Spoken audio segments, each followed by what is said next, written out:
Hi, this is Vicki from Grammy B's Junk Journals. Thanks for stopping by my channel.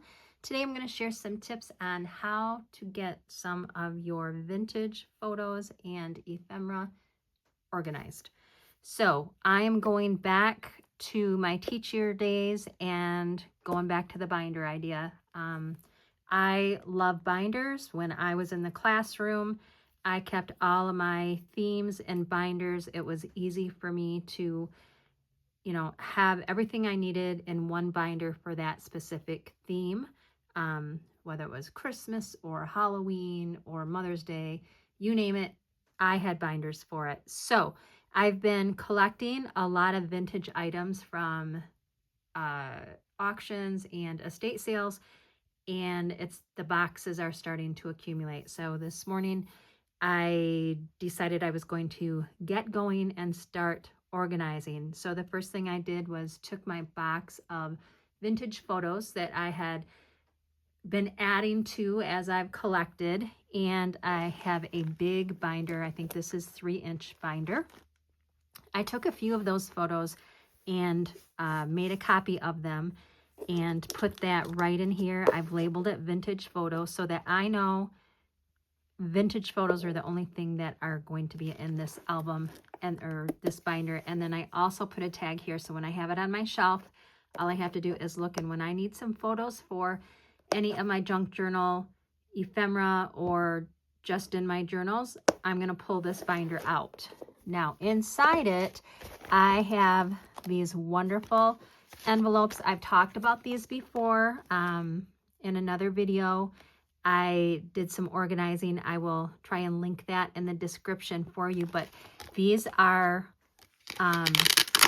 envelopes I got from Amazon in a large package, and they just clip right onto the rings. They are wonderful. I just put a little label here, and I have just sorted. Now, the way I have organized this is all of my children photos, vintage photos, will go in this. My adult photos will go here. Places and objects. So, different towns, countries, cities. There's a church in here. There's for objects, like I have a couple of food. I have a couple vintage Christmas tree photos. So those are going to go in here. This one is the largest, and I'm sure I'm going to be adding a second envelope, and that is military.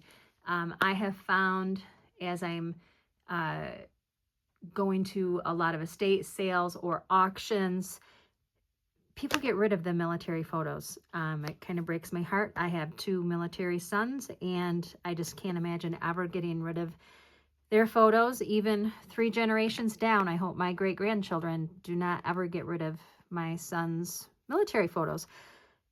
But with that being said, it seems like there are a lot of military photos out there in circulation that are, vintage or antique photos.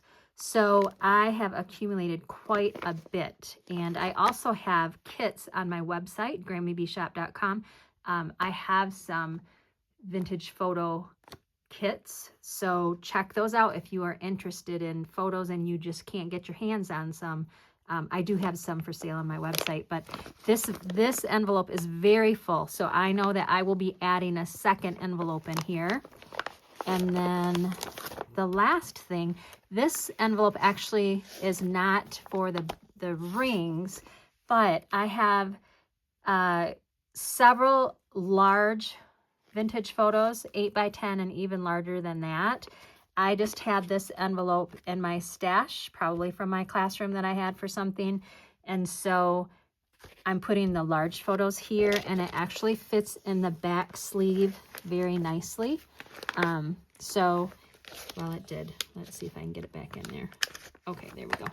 All right, so that is my vintage photo 3-ring binder organizational system. Now I did print, if you've seen this, it's kind of bigger than my screen here, but when I was printing off my labels, I did print off an extra set because I'm going to guess I'll probably be making sometime in the future a second binder of vintage photos, because right now this is pretty full. So because I knew that's probably going to happen in the future, I went ahead and printed off a second set of labels so that it's ready to go. When I'm ready to make up another binder, it is ready to go. Now the second binder that I created is vintage ephemera. So I've also been collecting a lot of this. I took a few pieces and I made a copy on my copy machine. I had typed up vintage ephemera. I also put a label here so that it's going to be easy to identify once I get it on the shelf, using the same system. But this is just ephemera that I have come across in my thrifting. So the first one is cards. Now I do have vintage ephemera kits that do have cards in them on my website. So that's why I only have a handful of cards here. These I find are hard to find for me. Now I watch videos and I see some people, they just have a ton of them, but I have a hard time finding these. I did find a stack at an antique mall that I purchased, and I put one in each of my ephemera kits. So if you are in need of some ephemera kits, go check out my website and you'll see some of these vintage cards. I love these. I just love the way they look. But anyways, again, I have labeled them, you know, just with little stickers. If you didn't have stickers, you could definitely just, you know, tear some paper and write on it. I like to put a piece of mailing tape over it so that it doesn't come unstuck. Now this one is ephemera and I put small. So any of small pieces that I come across, tags or any little pieces, I am separating them into small, medium, and large so that depending on the project that I'm working on, like if I'm making, say I'm making clusters and I want some vintage ephemera to go on those clusters, I can just look in this envelope. The same with the medium. If I'm making some tags, I might want to pull from my medium ephemera envelope. So anything that I, you know, come across that is kind of the medium size, it's going in here. And then the large ephemera, those would be like documents, large envelopes. Let's see, what are some things that I have in here?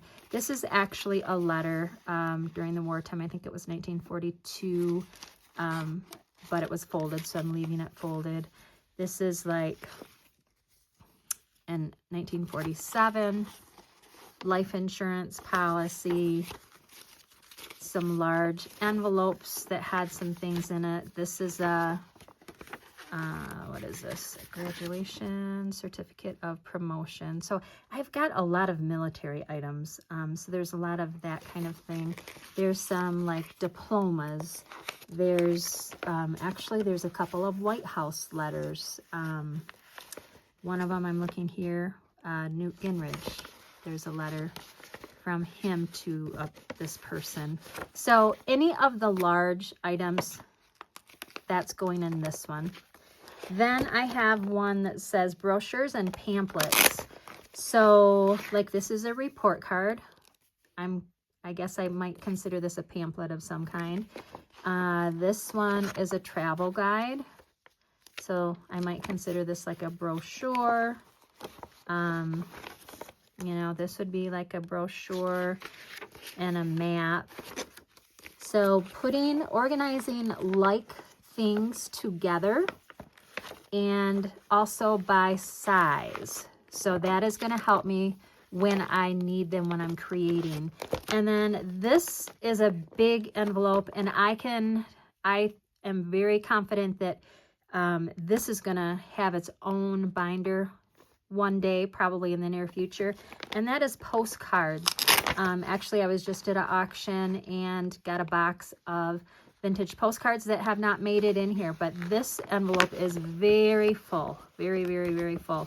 And I also have some postcards on my website. So if you are a creator and you are needing vintage postcards, check out my website. I'm going to put that in the description. But as I collect these postcards, and a lot of these are actually from Michigan because that's where I live, but a lot of 1960s, but also, you know, as early as 1930s and 20s as well. So fun stuff. But I am getting quite a collection, so this will probably be in its own binder in the near future. So as I continue to collect, I'm sure I will continue to add more binders, more of these envelopes, and it's a great system. I can just flip through, see what's in each of them. I've labeled them, which is helpful because that way when I get a stack of stuff, I can just flip through and go, oh, yep, my brochures or my pamphlets, they go in this one.